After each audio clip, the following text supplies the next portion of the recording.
Строителството е интересен сектор. Той се променя непрекъснато, изпълняват се проекти, върши се работа. В резултат, строителната площадка е сред най-опасните условия за работа. Но много трудови злополуки могат да бъдат избегнати. В този филм ще научите какво трябва да направи обектът и какво трябва да направите вие за собственото си здраве и безопасност на работното място.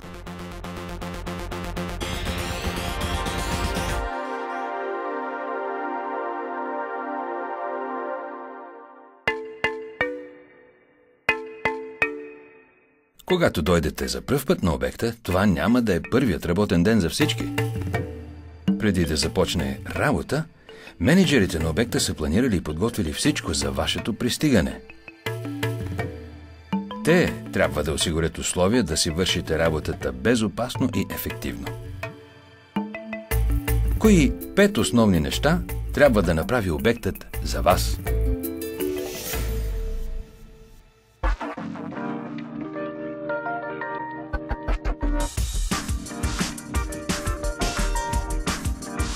Когато пристигнете на обекта, трябва някой да ви посрещне. Ако не, тогава се обадете на някой от ръководството на обекта. Вие трябва да знаете кой ръководи обекта, а те трябва да знаят кой работи или посещава обекта им. Може да поискат да се разпишете или да се обадите на отговорно лице, когато пристигнете. Трябва също да уведомите няколко или да се разпишете, когато си отивате.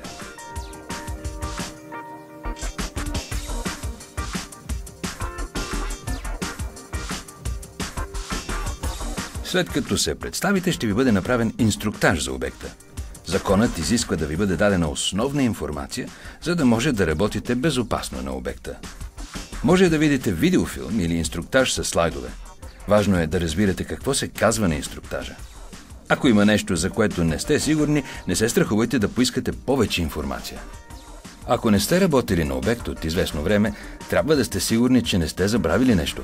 Попитайте някой от мениджмънта на обекта дали са ви нужни само указания или пълен инструктаж.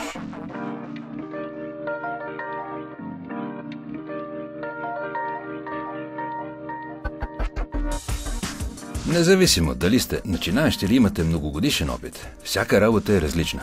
Ето защо е много важно инструктажът да е конкретен за този обект. Трябва да ви бъдат посочени конкретно възможните рискове и какви са правилата на обекта за техния контрол.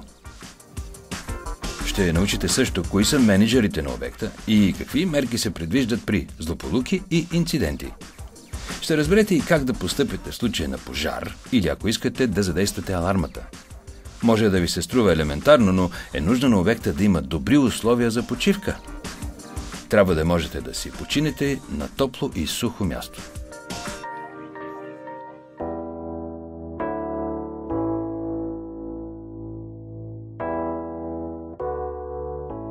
Фактите сочат, че на обекти, където работниците са активно ангажирани с здравето и с безопасността, има по-малко инциденти и злополуки. Вашето мнение и идеи са важни, така че споделите ги. Независимо от мащабите на вашия обект, трябва да има много възможности за това. Например, пряко на мениджърите на ежедневния брифинг или чрез кутиите за предложения. Мениджърите трябва да ви кажат кой е най-добрият начин за вашия обект.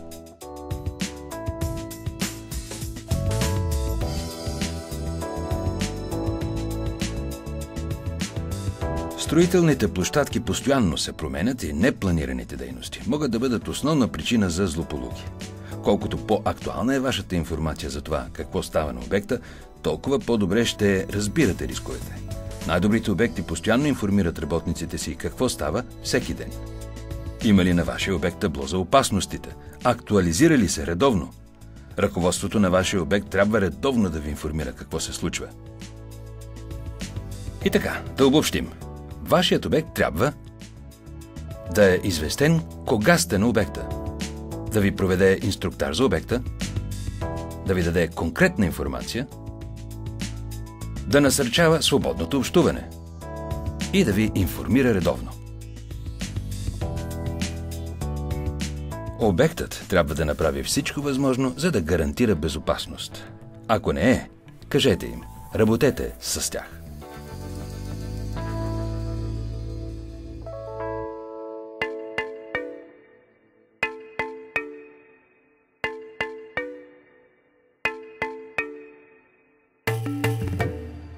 Мениджърите на обекта трябва да са планирали предварително мерки за работа на обекта при максимално безопасни условия за вас. Но щом започне същинската работа, от всеки работник зависи да поеме отговорност за безопасно изпълнение на плана. Това означава да спазвате дадените ви указания, но също и да сте бдителни и да следите за непрекъснати промени на обекта. И така, какво ще очаква обектът от вас?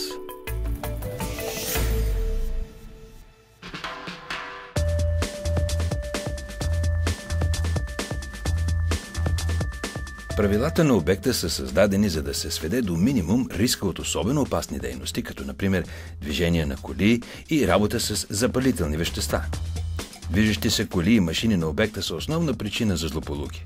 Така че често правилата са за това как да вървим в обекта, къде да паркираме и какво да направим, когато видим движеща се кола. Те са и за това къде можете да пушите и за да ви напомнят да прибирате оборудването, когато не се използва. Ако тази цел не ви е ясна, поискайте повече информация. С две думи, спазвайте правилата, за да сте в безопасност.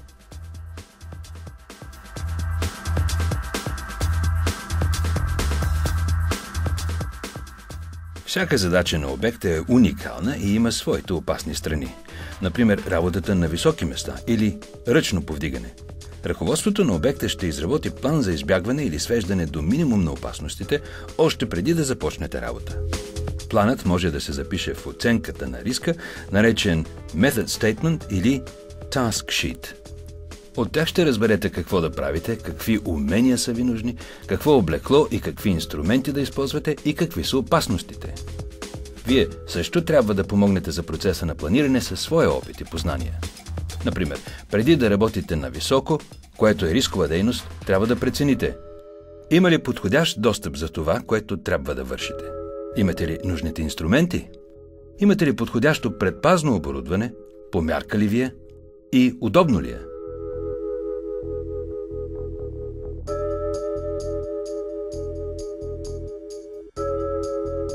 Когато вече започнете работа, трябва да прилагате вашето обучение, умения и здрав разум към задачите си по всяко време. Например, ако градите стена, ще трябва да местите тежести. Но това не означава да излагате здравето и тялото си на риск. Премествайте тежестите безопасно, според правилата. Ако не сте сигурни точно как, попитайте. Не по-малко важно е да съзнавате какви опасности грозят и хората около вас. Например, ако някой работи с вас и е без подходящо предпазно оборудване за дадената дейност, кажете му. Отговорното поведение ще е от полза и за вас, и за вашите колеги.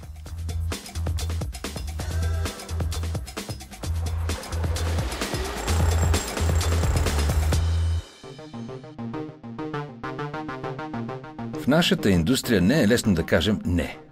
Ние сме ориентирани към завършване на обекта. Ние можем. Значителен брой трудови злополуки обаче стават, когато хората вършат дейности, които не са им добре познати. Например, много работници са пострадали от това, че не разпознават азбеста. Ако мислите, че има и най-малка вероятност за наличие на азбест там, където работите, трябва да спрете и да потърсите съвет. Ако не сте правилно обучени, оборудвани и инструктирани, или ако ситуацията около вас се промени, резултатът може да е злополука. Доверете се на инстинкта си. Ако ви се струва, че ситуацията е извън вашия контрол или има риск, или ако ваш колега не работи безопасно, спрете веднага работа и уведомете мениджърите. Вие можете да предотвратите травма или да спасите живот. Вашият работодател трябва да ви подкрепя в тази насока. Вие имате право да кажете не и отговорност да не си затваряте очите.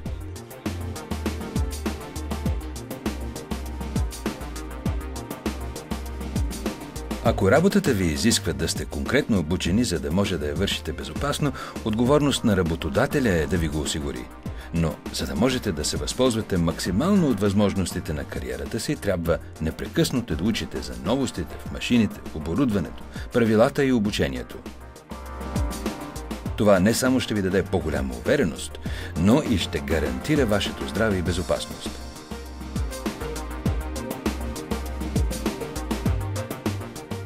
И така, в обобщение, вие трябва да спазвате правилата, да подготвяте всяка задача с оглед на безопасността, да изпълнявате всяка задача отговорно, да знаете кога да спрете и да не спирате да учите. Строителството е много повече от тухли и хоросан. Работата, която вършим, прави света около нас по-добър. Време е да заработим заедно, за да изградим една по-безопасна и по-добра индустрия.